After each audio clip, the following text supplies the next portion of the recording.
A partir de este momento, los invitamos a formar parte de esta mesa donde se componen y descomponen los problemas del país. RCR presenta Buen Provecho.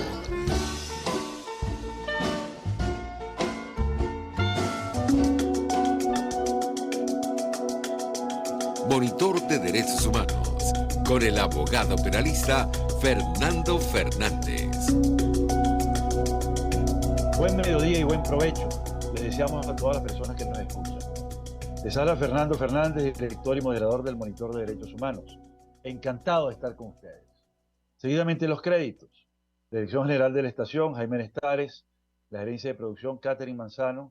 La producción del programa, Génesis Rodríguez. En los controles, Ian Martínez. Y en la conducción, quien les habla, Fernando Fernández. Este programa se transmite en todas las plataformas digitales rcr750.com, rcr.tv y rcr750. En YouTube se puede ver la programación en rcr750 en la cuenta y agradecemos darle like y por supuesto suscribirse. Esta es la radio que se ve. El Monitor de Derechos Humanos tiene cuenta en Twitter, @DHMonitor, @FMFernandez, @Monitor Indígena y @Cumplimiento Criminal, donde se hace seguimiento a los distintos proyectos que monitoreamos desde este programa. Tenemos las etiquetas también, Monitor de DH, Observa Atrocidades, DH Pueblos Indígenas y Criminal Compliance. En Instagram estamos en @DHMonitor. Hoy, miércoles 10 de mayo de 2023, vamos a hablar nada más y nada menos que con el doctor Tulio Álvarez. Tulio Álvarez es un brillante abogado, estupendo profesor, muy querido por el estudiantado, muy apreciado en la comunidad jurídica, que dirige nada más y nada menos que la Cátedra de Derecho Constitucional, en lo cual ha tenido una destacadísima serie de publicaciones sobre el juicio a Jesús y cantidad de cosas que tienen que ver con el derecho romano. Pero además de eso tiene una particularidad: se está lanzando como candidato a decano de la Facultad de Ciencias Jurídicas y Políticas, y por eso quisimos invitarlo para que nos hable de este proceso electoral en la Universidad Central de Venezuela y en particular en la Facultad de Ciencias Jurídicas y Políticas. ¿Y cuál es el vínculo que hay con los derechos humanos? Es decir, ¿por qué esto es importante para los derechos humanos? Así que adelante, Tulio, bienvenido y muchas gracias por atender la invitación. Bueno, quiero dar un saludo fraterno a ti, a tu equipo y también a todos los escuchas y agradecer por la invitación y las palabras de presentación muy generosas que has tenido. Merecidas. El tema central que ahorita estoy trabajando, por supuesto, tiene que ver el proyecto de la facultad, ¿no? De Ciencias Jurídicas y Política de la Universidad Central de Venezuela. Yo siempre he afirmado, y en esto lo pueden dar fe todos los que hemos trabajado en equipo, que una persona individual no logra nada sin un equipo y sin un proyecto. Un proyecto bien hilvanado, producto del análisis de un contexto, la contextualización, de conocer los obstáculos profundamente y, por supuesto, tener las soluciones, eh, por lo menos plantear las soluciones y los recursos que utilizar para lograr los objetivos. Eso es lo que caracteriza la propuesta que nosotros llevamos. Es una propuesta que la llamamos compromiso con el futuro. No es solamente de la facultad, es universitaria. Por ejemplo, nosotros estamos postulando al profesor Nelson Chiti Larroche al vicerrectorado administrativo. Al Consejo Universitario estamos postulando, entre otros, a la profesora Jacqueline Richter y al profesor Leonel Ferrer. Tenemos alianzas estratégicas con casi todas las facultades de la universidad. A nivel de la facultad tenemos un equipo básico de 14 miembros que están postulados al Consejo de Facultad, 10 al Consejo de Escuela de Derecho, y tenemos también nuestros postulados para la EPA, que es la Escuela de Estudios Políticos Administrativos. En pocas palabras, en un equipo que se ha comprobado y se ha aprobado en los últimos 7 años. Lamentablemente la universidad ha pasado por un periodo de oscuridad. 15 años sin elecciones tiene sus efectos. Y Caramba. sí, 15 años. Hay un agotamiento de las autoridades Sí, actuales, lo cual es lógico que sea así. La renovación institucional pasa por la renovación del liderazgo académico, y eso es lo que se está planteando en este momento en la universidad. Esto es un proceso a todas luces positivo, porque una universidad que estaba postrada, que estaba paralizada, está motorizada no solamente por el tema electoral, sino por las propuestas y también por candidatos muy interesantes. Hay 7 candidatos a, a rector. En mi ujú, facultad hay 3 candidatos a decano. Esto se reproduce en casi todas las facultades de la universidad. Esto es positivo. El cruce de claro, ideas. La universidad es claro. libertad, la universidad es una red de conocimiento, y por supuesto este proceso reactivó la vida universitaria. Eso está muy bien y está muy bien planteado además como un proyecto hacia el futuro para sacar del marasmo a una institución clave para el país en todos los sentidos, ¿no? Porque hay algo que está dentro del lema de la universidad que es la palabra luces, ilustración, conocimiento, saber, ¿no? Y eso me hace recordar las palabras de Kant, ¿no? Sapere aude, atrévete a saber. Y yo quisiera que nos hablaras un poquito de la importancia del conocimiento para Venezuela y por qué en este momento. Bueno, el punto clave está en plantear que Venezuela está postrada también. No es casual que las instituciones estén postradas, es que el país está postrado. Y para encontrar soluciones a esta situación es evidente que debe darse un concierto de, de, de, de los recursos y un concierto de las mentes para tratar de encontrar soluciones. Por ejemplo, es impresionante el impacto que ha tenido en COVID, que es la encuesta nacional Sí, desarrollada sobre la sí. problemática general del país, que ha desarrollado la Universidad Católica Andrés Bello.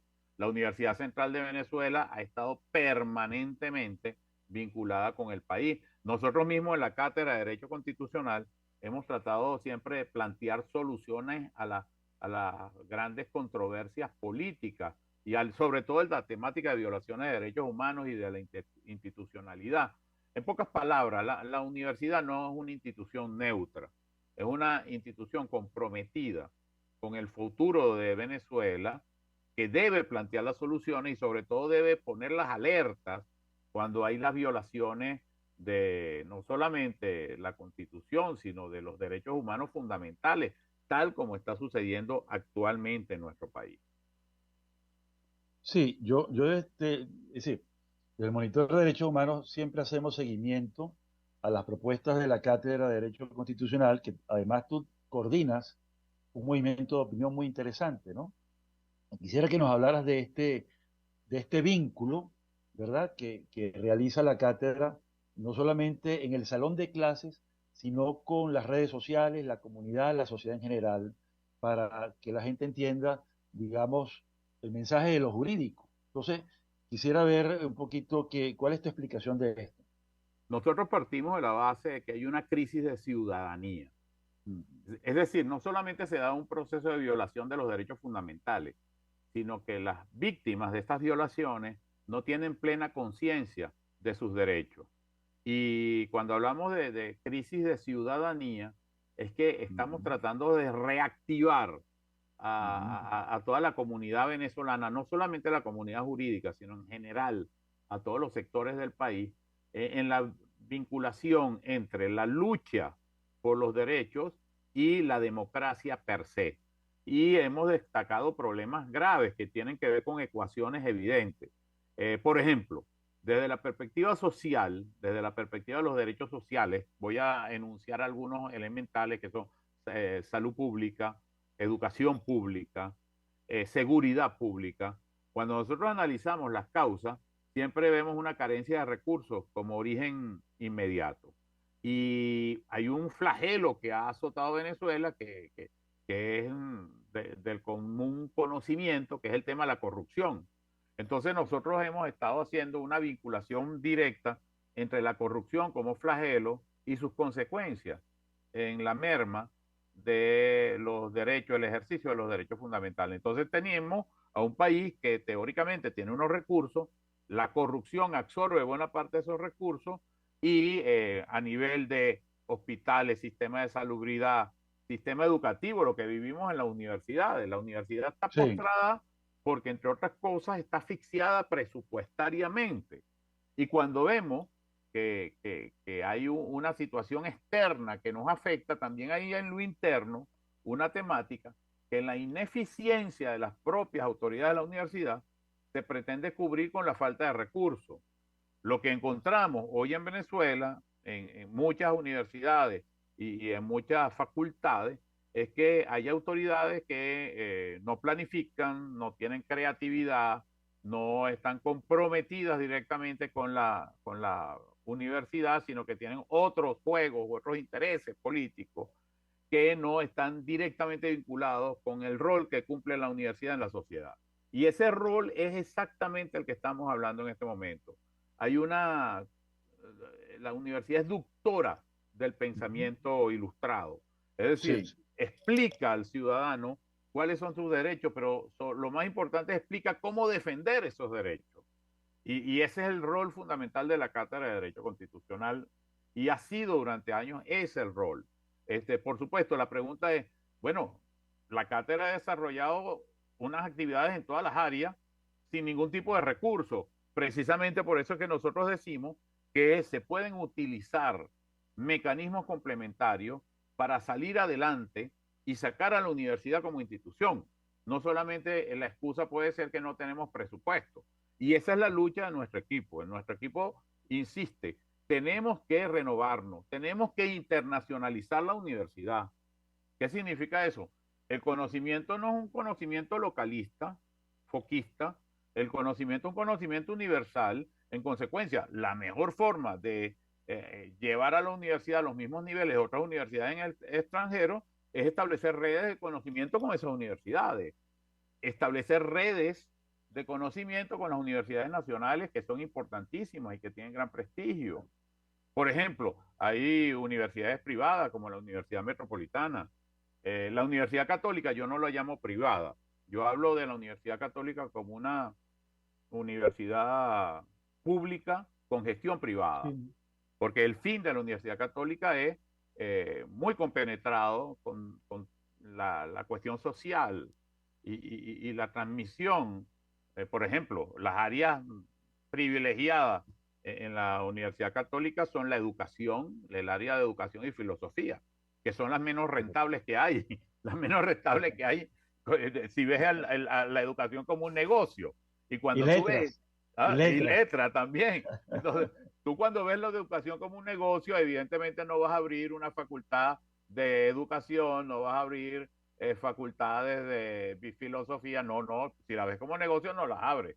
Ahora, si tú Sí. tienes una conciencia del rol que juegan esos conocimientos en la formación de los ciudadanos y en la formación de la generación de relevo, entonces evidentemente hace una inversión en educación. Sí, ahí estás tocando un tema neurálgico de supervivencia de todas las universidades públicas y esa vocación social, pero que también requiere de un ingrediente que es el presupuestario y los recursos que se generen en la gestión, ¿no? Ya has mencionado el modelo de la católica, que es muy interesante porque combina aportes públicos, pero también con aportes privados de quienes pagan su cuota, su participación como alumnos, ¿no? Bien al 100% o bien parcialmente por los programas de becas, lo cual también es un desafío para la Universidad Central, que se basa en una amplitud muy generosa de la gratuidad. Entonces, ahí hay un tema muy importante que analizar que gestionar, y me gustaron dos palabras que tú utilizaste, ¿no? Que es la capacidad de utilizar mecanismos complementarios y la creatividad para realizar proyectos. Entonces, inclusive con letras, con filosofía y con, ¿cuál fue la otra carrera que mencionaste? Educación. Educación. Se puede buscar sustentabilidad y hay experiencias notables y creo que la católica es un buen ejemplo.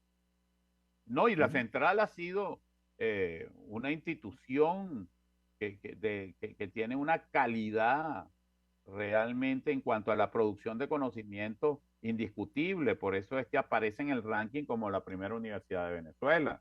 Eh, la gratuidad de la enseñanza para mí ha sido, en el siglo XX, fue el factor sustantivo de equiparación social en Venezuela Y de ascenso social, ¿no? y de Sí. ascenso social.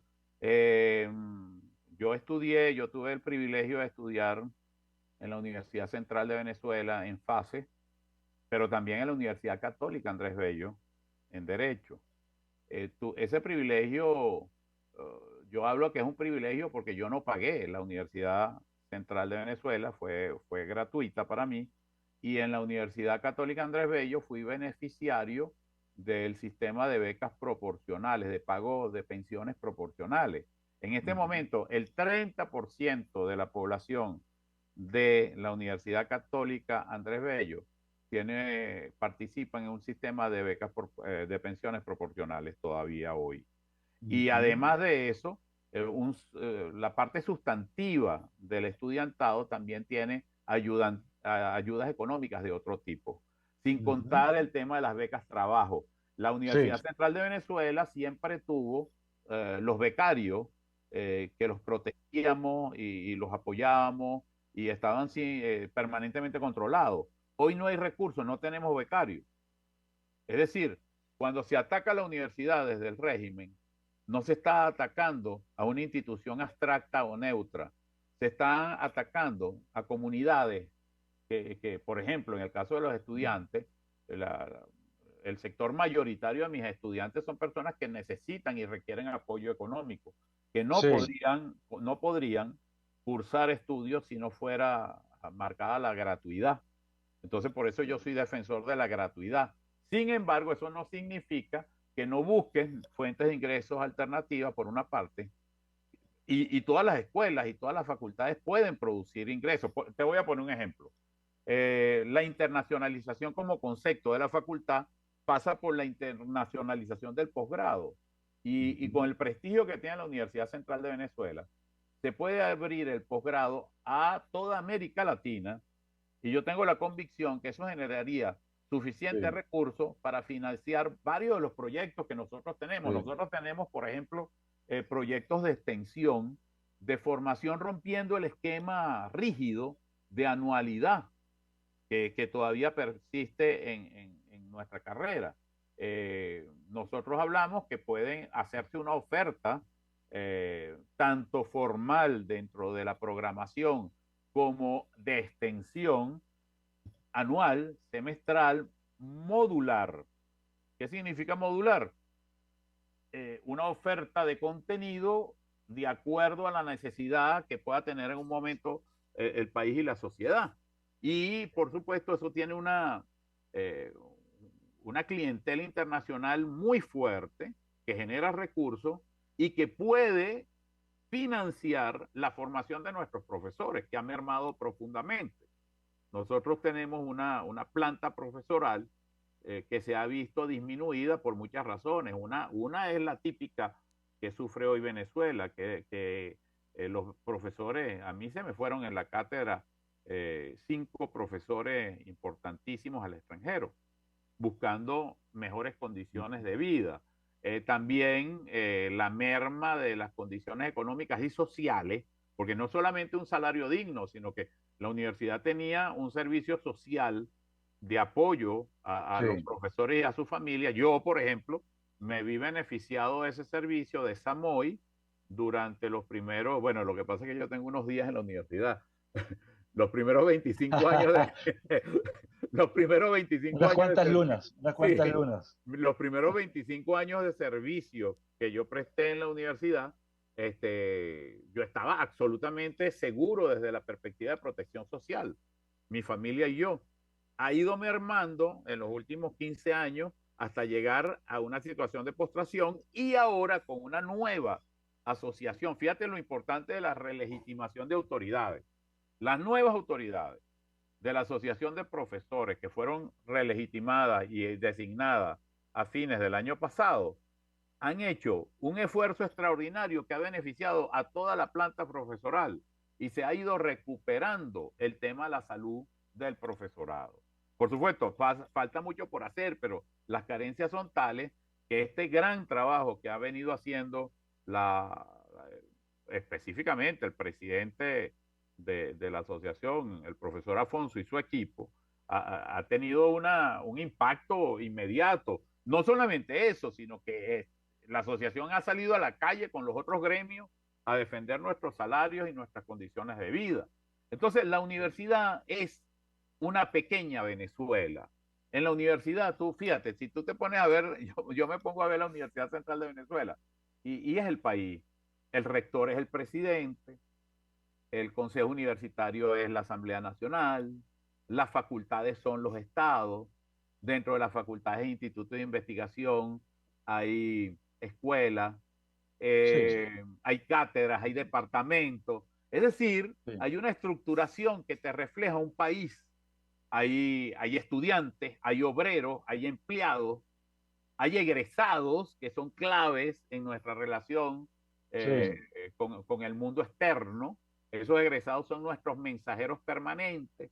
Tenemos que integrarlo mucho más con nosotros. Entonces, la universidad es una pequeña Venezuela. Si nosotros hacemos un esfuerzo por rescatar nuestras instituciones, que en este momento solamente se detectan dos instituciones claramente prestigiadas, que son todavía la universidad y la Iglesia Católica. Si nosotros quitamos esas dos instituciones, nos quedamos con un gran vacío. La idea es recuperar el rol institucional que fue destruido intencionalmente. La temática de los sindicatos y los gremios, bloquear el funcionamiento de sindicatos y gremios, es una actividad antidemocrática que sistemáticamente se ha desarrollado en Venezuela en las últimas décadas. Y así con todas las instituciones. Donde hay una institución se saca un paralelo. La organización de empresarios Fede Cámara le sacaron instituciones paralelas. sí, La CTV tiene instituciones paralelas y eso es para debilitarla y destruirla. sí. Ha dicho cosas muy importantes y muy interesantes, pero me quedé pegado en un tema de las becas. Las becas están concebidas siempre para apoyar, estimular el mérito y el talento. Entonces, quiere decir que ahorita el talento está siendo castigado por la falta de recursos. Eso es lo que Absolutamente, pudiéramos concluir. absolutamente, porque mira, tú no puedes, es que hasta es indigno el trato a los estudiantes. Tú no puedes darle una beca a un estudiante que representa $1 o $2. Sí, no, es Es tan nada. indigno como darle a un profesor que está empezando un salario de $30 mensuales. ¿Quién vive en Venezuela con esa cantidad? Los profesores, yo tengo 37, 8 años de antigüedad en la Universidad Central de Venezuela y tengo todo el ranking soy titular, doctor. Primero que uno no sabe en realidad cuánto está ganando, pero yo dudo que mi salario sea mayor de $300 mensuales. Cuando uno dice eso, yo permanentemente estoy rotando en el extranjero, eh, en actividades académicas, conferencias. Cuando uno le cuenta a los colegas del extranjero que el salario medio de un profesor en Venezuela está en el orden de $80, este, la primera la primera expresión es decir, eso no puede ser posible. ¿Ah? Sí, La no lo realidad, conciben. no lo conciben. La realidad, tú sabes quién es quien sostiene la gratuidad de la enseñanza en Venezuela. Los profesores, los obreros y los empleados universitarios. Esos Claro. son los que sostienen la gratuidad, porque si fuera por Sí, la sí, parte salarial y los justos reclamos de todos los sectores, la universidad se paralizaría y no habría educación. No hablo de gratuidad, no habría simplemente educación. Se castiga al estudiante cuando esas becas indignas se les da. Es decir, el estudiante tiene poca motivación. Quiere decir entonces, Tulio, que el profesorado, los empleados y los obreros, con su sacrificio salarial, porque están sacrificados por el Estado, están financiando la educación gratuita de los estudiantes. Esa sería la conclusión de ese punto. Esa es la conclusión absoluta de ese punto. Pero esta situación no puede permanecer así, porque sí, la situación del país económicamente tiende a desmejorar. Sí. Eso lo vemos, el poco valor de la moneda, lo vemos en el costo de vida, la desproporción entre el ingreso y el gasto de la familia venezolana. Y entonces, ¿qué pasa? La mayoría de los profesores, obreros y empleados tienen otras actividades, porque si no, no podrían sobrevivir. Correcto. Y eso es una merma absoluta en la investigación y en la docencia. Y el estudiante, que es el centro de nuestras actividades, es el que sufre. No tiene becas, no tiene transporte, alimentación a través de los comedores universitarios mínima, condiciones paupérrimas de infraestructura y la actividad de unos profesores que están en plan de supervivencia. Es decir, estamos en una situación en la cual tenemos que romper este infernal giro que ha tomado la vida universitaria venezolana. Sí, estupendo. Está muy bien, Tulio. Vamos a cerrar aquí para retomar en un próximo segmento y vamos a ir a unos mensajes institucionales y nos quedamos con la idea de qué más hay que hacer dentro del proyecto de tu equipo para rescatar, por ejemplo, eso que fue muy importante con la Ley de Ciencia, Tecnología e Innovación en un momento, el tema de los créditos educativos, que son muy importantes, el tema de otras fuentes de financiamiento y sobre todo lo que te llaman la creatividad que hay que ponerle a este asunto en la gestión universitaria. Entonces interrumpimos ahora y regresamos con estos temas en unos minutos.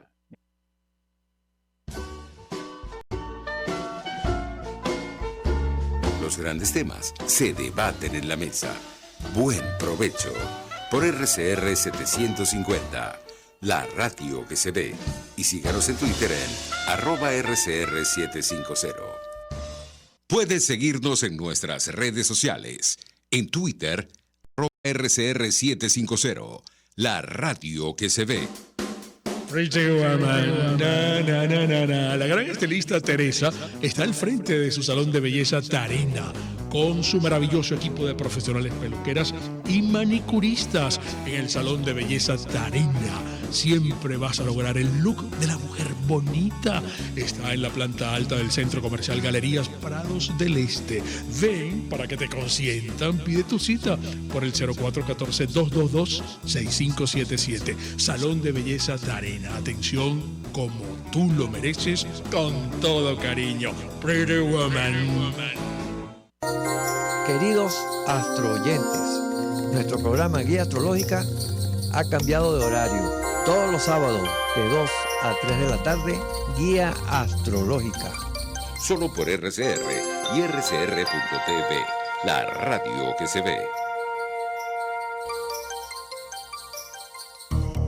El doctor José Eduardo Troconis y sus especialistas invitados le ayudarán a obtener cada semana el secreto para mejorar su calidad de vida en RCR Salud.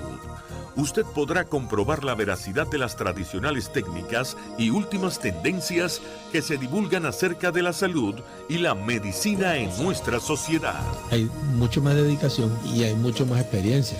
Tenemos las herramientas. RCR Salud, todos los domingos a partir de las 10 de la mañana por RCR 750 AM. Pluralidad contigo. Respeto contigo, responsabilidad contigo, libertad contigo. Estamos contigo y punto. De lunes a viernes a la 1 de la tarde. Contigo, solo por RCR 750 AM, porque lo bueno une. RCR 750 AM, porque lo bueno une.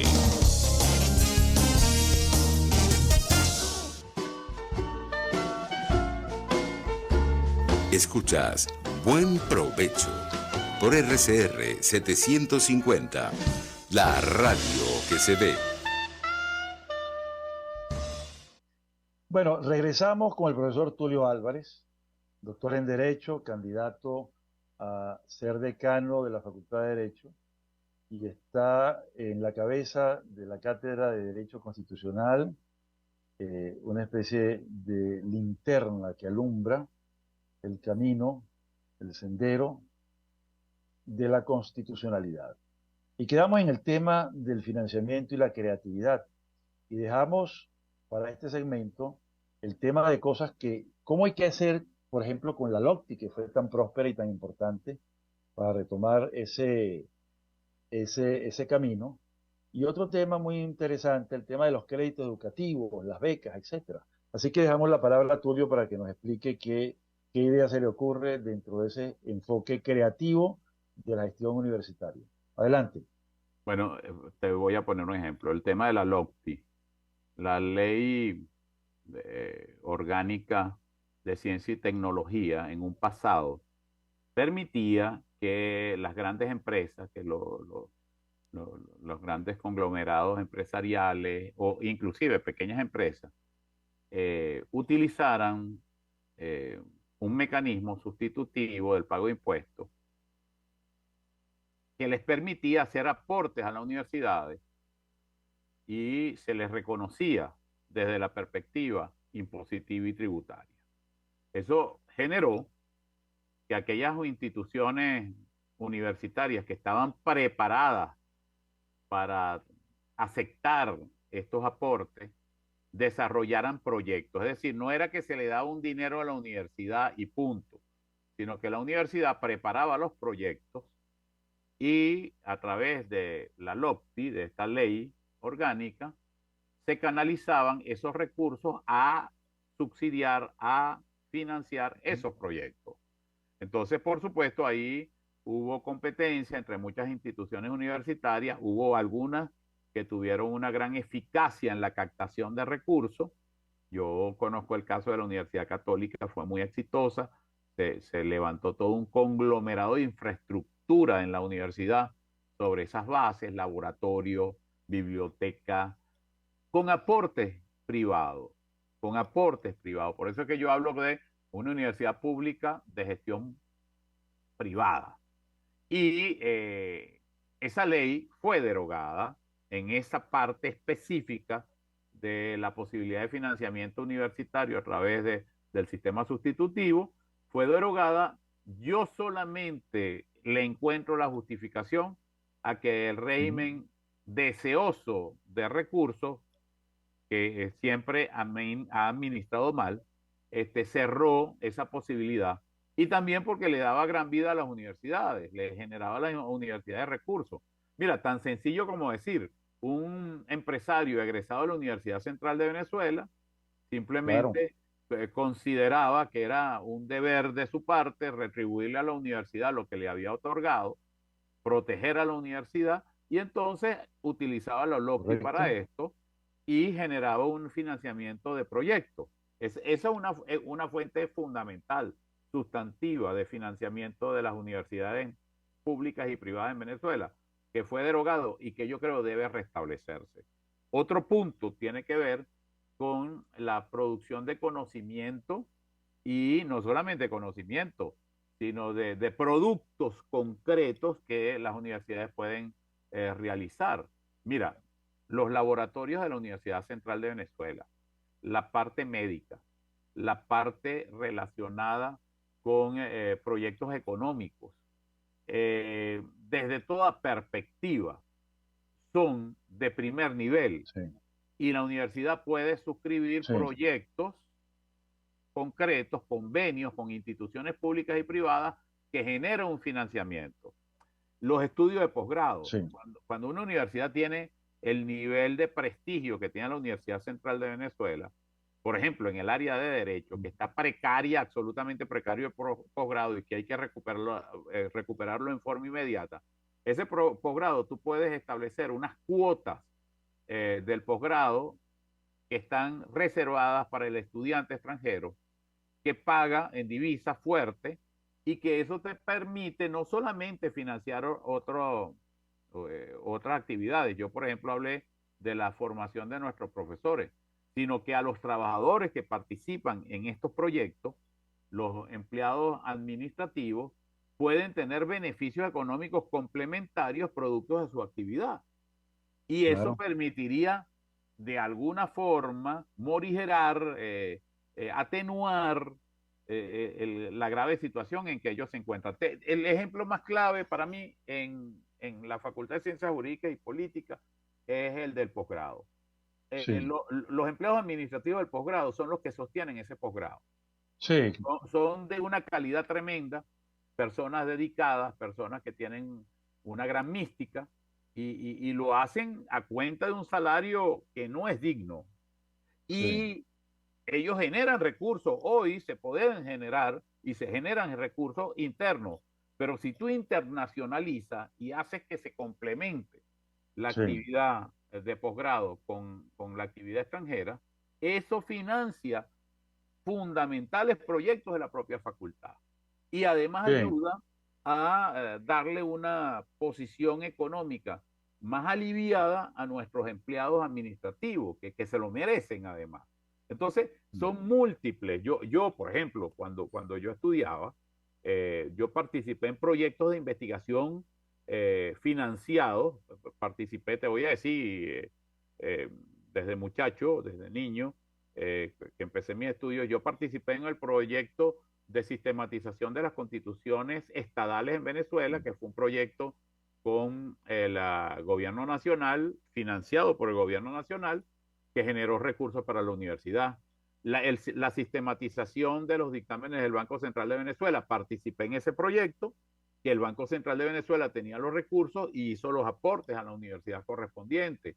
La parte del índice jurídico de la obra de Andrés Bello, que también fue una mezcla de recursos públicos y privados. Participé en ese proyecto. Yo he visto cómo a través de convenios, proyectos, inclusive vinculados a la actividad jurídica, se han generado ingresos que la universidad ha manejado muy bien. Y qué no decir, por ejemplo, de FACES, que es nuestra Facultad de Ciencias Económicas y Sociales, FACES tiene escuela de economía, escuela de administración, escuela de estudios internacionales, que los estudios Contaduría. internacionales, sí, también, los estudios internacionales en Venezuela, en la facultad nuestra, yo creo que debe perfilarse más hacia el comercio exterior, que tiene ese perfil también. Nuestra escuela, la EPA, la Escuela de Estudios Políticos y Administrativos, tiene investigadores de primer orden, de primer grado. Eh, Todas las escuelas pueden hacer un esfuerzo, pero hace falta una direccionalidad, una planificación, claro, y una claridad y además una voluntad. No puedes estar exhausto antes de empezar esta pelea que se nos viene encima y que nosotros tenemos que desarrollarla con un gran compromiso, porque lo que pasa, Fernando, cuando uno se pregunta, ¿qué haces tú 40 años? Yo tengo 40 años en la Universidad Católica y 38 años en la Universidad Central. Al final de los tiempos, tú no puedes decir, yo perdí esos 40, esos 78 años en conjunto, tú no puedes decir, yo los perdí. No lo puedes decir, tú tienes que luchar por la universidad y la recuperación de la universidad. Es más, yo tengo 20 años que me puedo jubilar y yo no concibo una jubilación de la universidad en el estado que está. Es como abandonar el barco cuando se está hundiendo. No, Sí. hay que luchar porque el barco no se hunda. Hay que luchar Sí. porque este barco no se hunda. Y no se va a hundir porque hay una capacidad muy grande, hay una gran resiliencia, hay una gran voluntad y muy buena fe también en todo esto. Me parece muy importante, ¿no? Pero pensando de forma creativa, yo creo que también es muy importante retomar ese tema de la Ley de Ciencia, Tecnología e Innovación, la LOCTI, de lo cual, por cierto, yo me siento, y me ufano, me siento muy orgulloso, yo soy coautor de esa ley y de ese concepto. Yo trabajé muy duro con el doctor Genatios, profesor de la UCB, por Sí, cierto, para que eso fuera una realidad, y mientras duró, realmente la universidad, también la Simón Bolívar, fue sí. una gran beneficiaria de este asunto, ¿no? Pero Yo pienso creo también, que es ajá, la obra legislativa más eficaz sí, sí, en las últimas décadas, porque funcionó. funcionó extraordinario. Es que el gran problema de la ley fue que funcionaba muy bien y que las Fue universidades exitosa. sí, era demasiado exitosa para soportar la visión de gestión pública que hay en este régimen. Si yo veía, Tulio, tú mencionabas empresarios que eran egresados de las universidades venezolanas, que se esmeraban muchísimo en que hubiese un proyecto dirigido hacia allá, ¿no?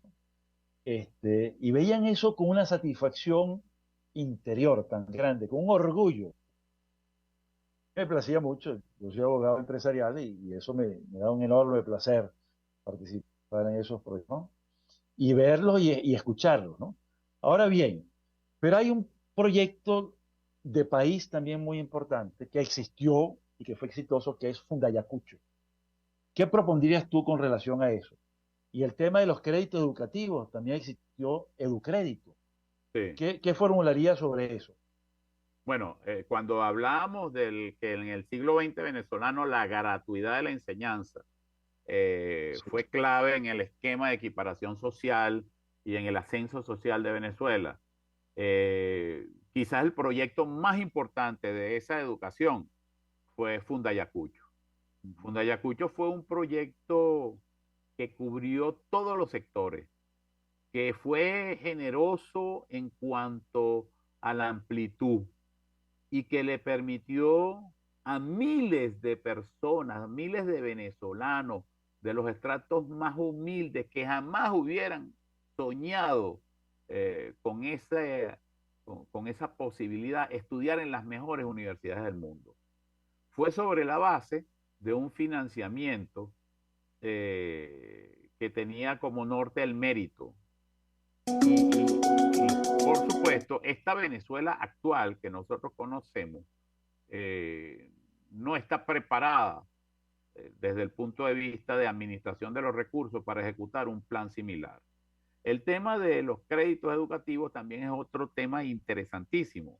Sí. Le permites a personas que no tienen crédito normalmente acceder al sistema bancario para que se autofinancien sus estudios y después de graduado, bajo ciertas condiciones, realizan una devolución de esos recursos.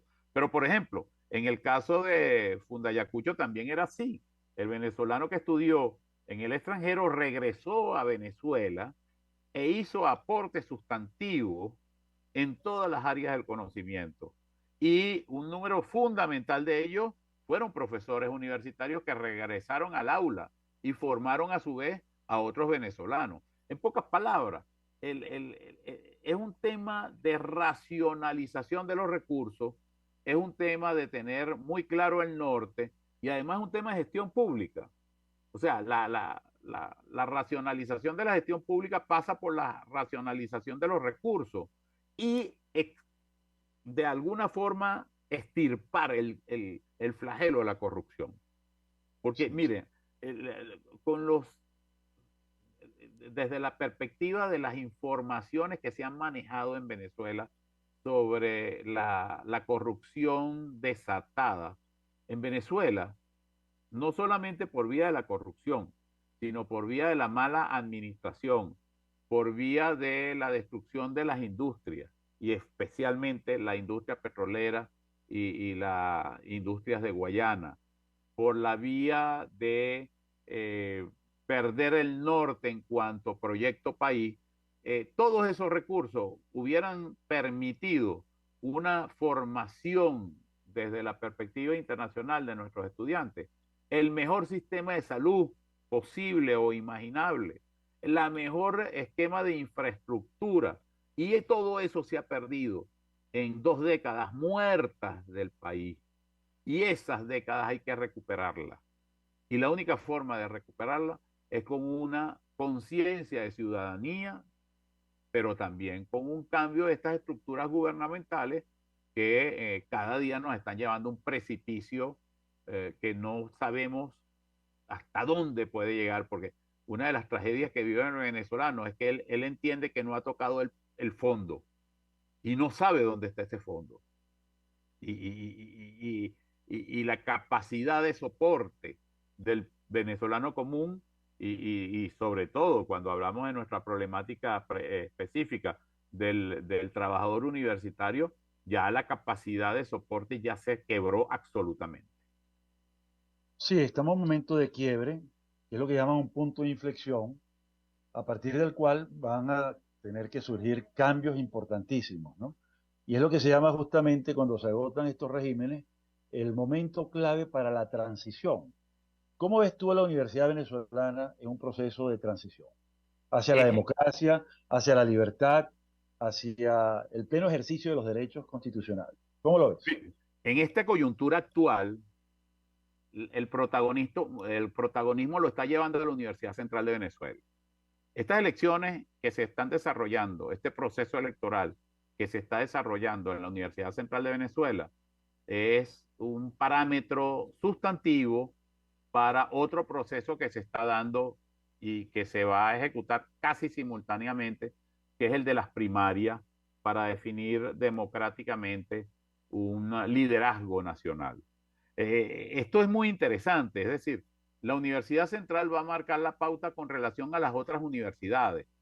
Todas las universidades están muy atentas a lo que está pasando en la central. Sí, Nosotros, en un primer momento, había una gran incredulidad en cuanto a que este proceso llevara al resultado final, que era una elección. Por supuesto, hay sí, algo muy interesante que hay que decir y hay que informar a la colectividad en general, y es que toda transición implica una negociación.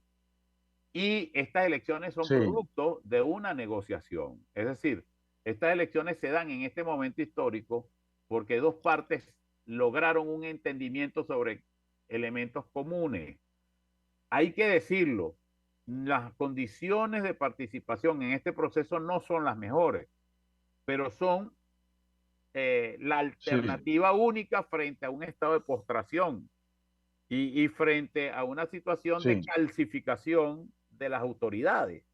Entonces, nosotros hemos visto algo que en la universidad no se daba hace años, los estudiantes no lo habían vivido, que es un debate, unas propuestas, una competencia. Los mismos profesores no se acuerdan bien de cómo era el pasado en cuanto a la vida democrática de la universidad. Eso se está fortaleciendo. Y Dios mediante, cuando se produzca el desenlace, el resultado final, si se da la renovación de las autoridades, para mí eso es absolutamente positivo, va a desencadenar procesos similares en todas las universidades nacionales de Venezuela y eso va a tener una incidencia en la participación política, en la toma de conciencia de ciudadanía. Eso es lo que hace ujú, falta, porque el tema del radicalismo en Venezuela obedece, en mi opinión, a tres causas que lo justifican. El sí, justificante de radicalismo en Venezuela es la propia situación de deterioro institucional del país. El segundo justificativo es la desesperación de sectores gruesos de la población por la precaria situación económica, desesperada situación económica que se vive. Y la tercera situación de radicalismo es que estamos hablando de un régimen político que tiene más de 20 años sin renovación. sí, Eso, por supuesto, crea un radicalismo en la sociedad y además, ante algunos fracasos de soluciones pasadas, entonces muchos les cuesta creer en que se va a dar una solución. Y yo digo, esa solución se va a construir desde la universidad, no tengo la menor duda, y va a tener un impacto nacional y va a ser positivo para la democracia, inclusive va a ser positivo para las mismas estructuras gubernamentales que hoy están dominando la vida política venezolana. Sí, yo pienso que la universidad actúa en su rol constante, porque siempre ha sido así, de modelar un poco las percepciones, el conocimiento y también las conductas, ¿no? Entonces va a ser muy importante. Desde ya te voy a invitar a cuando pase este periodo electoral para hablar un poco del modelo de Estado, de cómo perfilar y realzar el Estado de Derecho, la democracia, valores como la alternancia, que no dijiste la palabra, pero está implícita en lo que estás diciendo cuando hablaste de calcificación de las autoridades y que hay que renovar, ¿no? Entonces desde ya te voy a comprometer para ese proyecto, ¿no? Pero mira, Tulio, ya vamos a terminar el tiempo de nuestro programa y yo quisiera que tú mandaras un mensaje al profesorado, al estudiantado, a los empleados, a los obreros, es decir, a toda la comunidad de la UCB y que nos permitiera avisorar, digamos, qué podemos hacer el resto de los ciudadanos. O sea, yo estoy involucrado en la universidad, pero imagínate que no estoy involucrado en la universidad, sino que soy un ciudadano común y corriente y dirígete también al ciudadano común y corriente sobre este proceso. Bueno, para mí es claro que esto no es un proceso que se circunscribe a las paredes de la universidad. Mira, si sacamos la cuenta de cuántos venezolanos están relacionados con este proceso electoral y con la vida universitaria de la UCB, nos impresionaríamos mucho. Se estima, dado el cambio del sistema de votación, que el día de la elección van a concurrir a la universidad a ejercer su derecho al voto cerca de 30.000 personas. Eso es una cifra impactante. Todos los, por lo menos en la Gran Caracas, casi todas las familias de la Gran Caracas tienen un hijo estudiando, tienen un profesor relacionado con la familia, tienen relaciones con los obreros, con los empleados. Es decir, la UCB es una gran familia. Es una gran familia de la ciudad de Caracas y la Gran Caracas. Vamos a participar todos en esta actividad. Además tenemos ventajas valiosísimas. Por ejemplo, en mi facultad yo tengo 2 contrincantes que son personas muy valiosas, que son personas que tienen unas propuestas y que son personas que respeto mucho. Eso no ha sido el ejemplo en el país. En el país ha habido una gran irrespeto, a nivel universitario igual. Hay candidaturas de profesores que tienen grandes méritos.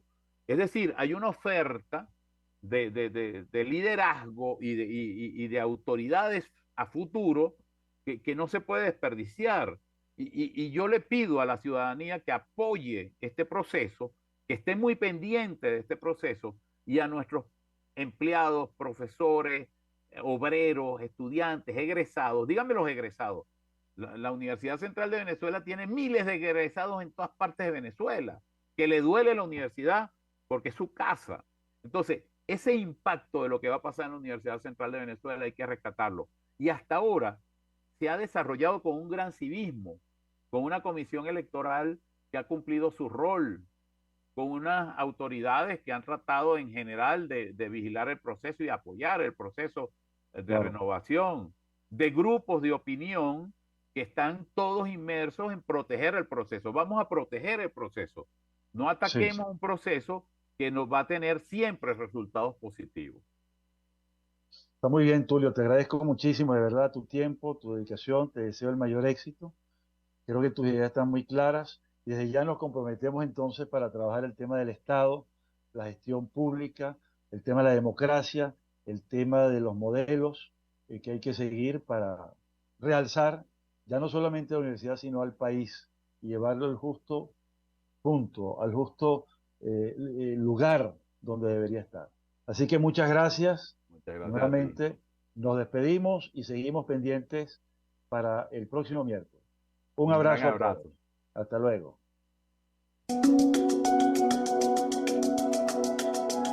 Monitor de Derechos Humanos con el abogado penalista Fernando Fernández.